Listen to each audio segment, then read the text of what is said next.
that in mind, is some coaches don't want to talk when they're not hitting or whatever. Or what do you like? You say, like, hey, let's get this turned around. Let's just play softball, not worry about not hitting the last few games.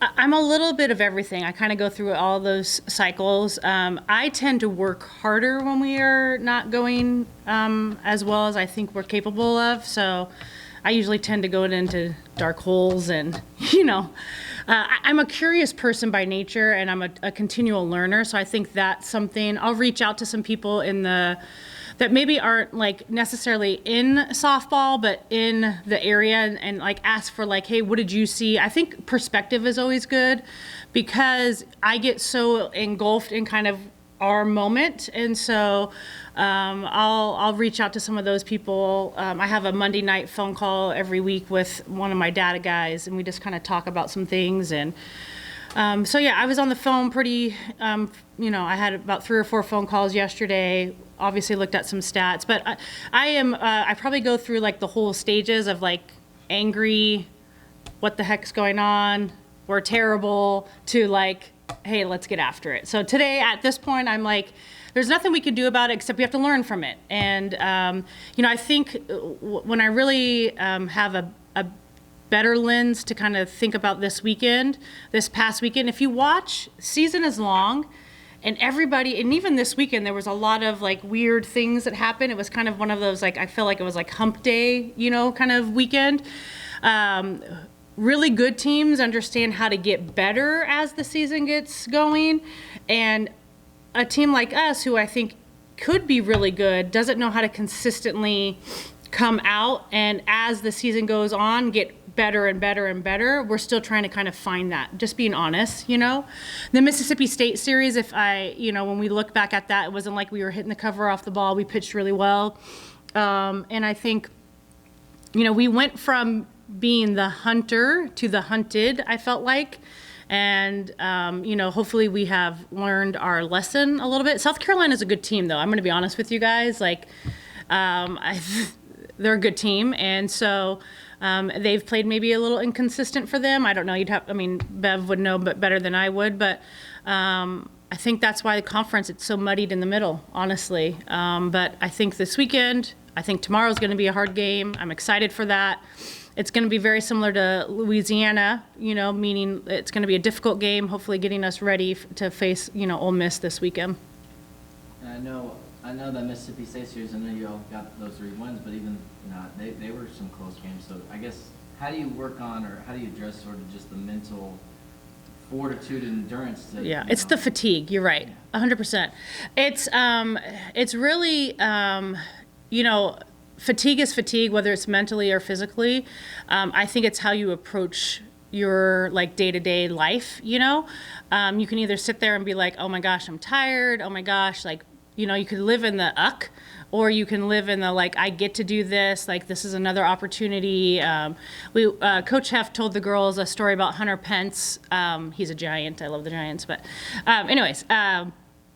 about Jim Aframo. He's a really big kind of a mental guru, and he works with a lot of MLB teams and programs and individuals. But he said Hunter Pence was somebody that he'd never met anybody like him. He has the most jacked up swing. So it's so jacked up, it's never on anything like the MLB show. Like, it's not on there because his kinetic sequencing is awful. But what Hunter Pence does is every time he comes into the the dugout or into the locker room, he's like, today's going to be a good day. Like, every at bat, he's like, I'm going to hit the, cover off the ball. If he doesn't hit the cover off the ball, he's like, oh, they got lucky. I'm telling you, like, I'm getting after it. And so it's kind of reiterating and kind of filling their bucket a little bit more with that information, and, also challenging them. Like, I think that's the other piece is they haven't been consistently challenged at this level, and they're not used to it. And so I think, they'll tell you that I'm really good at challenging them. And how you respond to that challenge is going to be up to you. I think life is about choices. And so, you can either sulk and be like, we suck, and, this was really hard, and we did better than we did last year already, so coach, what's the problem? Or you can chase greatness. And that's really what I want us to do. Like, and that's, again, like going back to life. Like, I don't want you to just be okay and average. Like, I don't want to live a C life. I want to be the best version that I can be for myself. For my family, for my husband, my kids, but for this program. And so I would want them to also have that type of, I don't know, just reflection and kind of drive, for themselves. Do you feel like that has helped you, just seeing the challenge, helped you guys have like more successful practices over the course of the season? I guess in terms of, instead of saying, this coach is expecting all this stuff from us, it's not unnecessary to say like, oh, I see why we're doing all this. Yeah, and I talked to them about that a little bit this weekend. I said, hey, who here has been to Super Regionals? Who here has been to the World Series?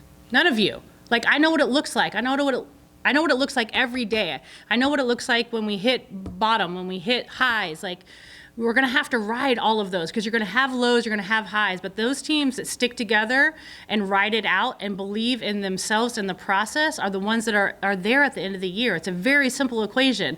But you have to continue to put the work in when things are going well, and you have to continue to put the work in when things aren't going well. And that's one of the things that I think you see in my profession as coaches is like, after a loss, they don't want to come to the stand. Like, hey, I got to face the music. We had a crappy weekend. Like, we did. We got to be better than that. They want to only come when it's the good stuff. And I feel like the athletes live in that world too, with social media, all of that stuff. Like, when things are going well, like, everything's good. But when things aren't going well, they don't respond I would say they don't respond the way I would like them to respond. And so I think you got to face the music. Like, face the music. We had a bad weekend. What can I do to help the program? And let's not let that happen again. Like, I hate that. And I told them, I want you to hate losing more than you love winning. When we have that, we got good stuff.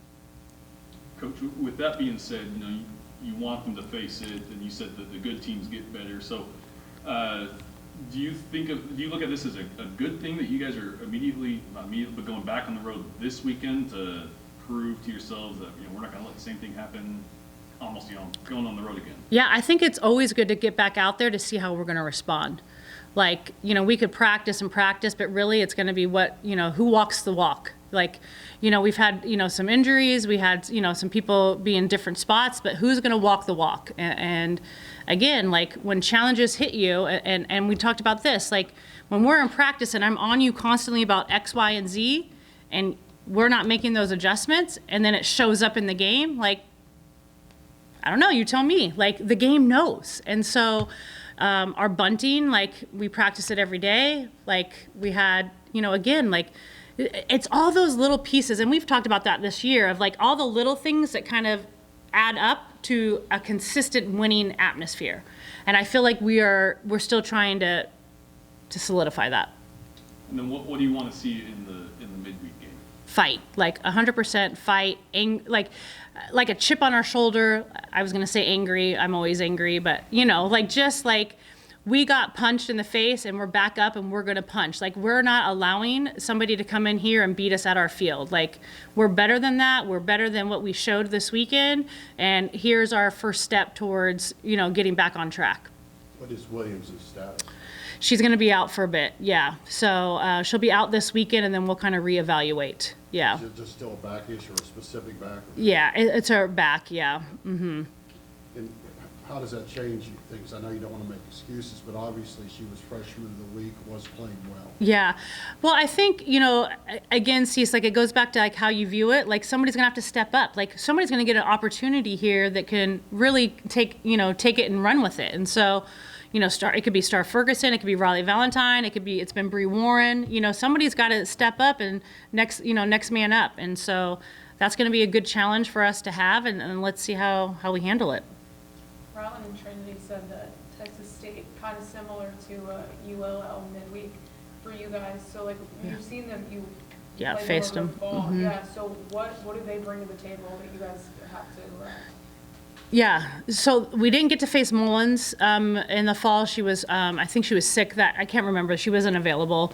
But she's good. I mean, she's, 68 and up with a real change. I mean, so she's going to be tough. And then they have two other kids that throw pretty consistently. One's a change-up kid, drop baller, and the other one's a drop baller that has a change-up. So one of them's going to kind of reverse pitch us.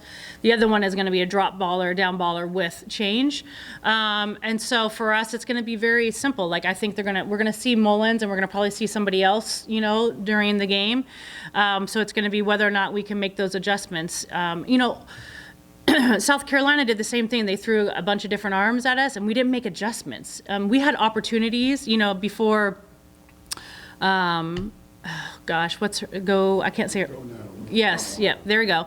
Before she came in, like, we had opportunities against pitchers that we should hit, and we didn't take advantage of it. And then you're trying to, chase 2 or 3 with her on the hump. Like, that's going to be too hard. So hopefully this weekend and this, midweek, we'll kind of focus in a little bit more and make those adjustments. But I think, so obviously I always go to pitching because that's my head, but Mullins is going to be tough. She's up, like I said, up hard. She competes her tail off. She's feisty on the mound.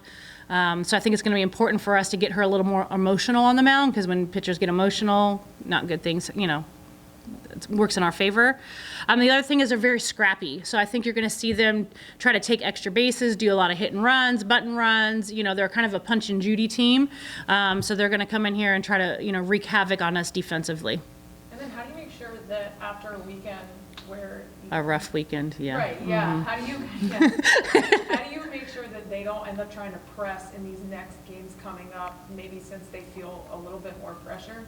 Yeah, it's really, life is about choices, people, and so either you can sit here and like be a turtle and kind of go into your shell and be like, woe is me, or you can get out there and fight. Like, that's what we're raising here in this program, is fighters. Like, when it's fight or flight, I'm freaking fighting. And so being able to come out there and it has to come from leadership, right? So like, if I go into and I become more reserved and not talking to students, then they're going to respond in that same way. Like, now I need to have more interaction with them, challenge them a little bit harder, because that's what I told them. If I'm not challenging you, that means that I don't feel very high of what your standard is. And I am challenging you because I know what your standard is and I know what you're capable of doing. So be that person that I know that you're capable of. And we talk about this, like, don't come to this program if you want to be average or be okay or be good. Like, oh, well, I had a pretty good year last year. Like, we're not a good fit. I want somebody that wants every single day to come out here, work their tails off. We're going to have ups and downs, and that's also life. But I want somebody who gets back up and says, like, hey, how are we going to figure this out? Like, how are we going to work through this? How are we going to get better? The good news is we still have a lot of games left. So let's get out there. Let's get after it.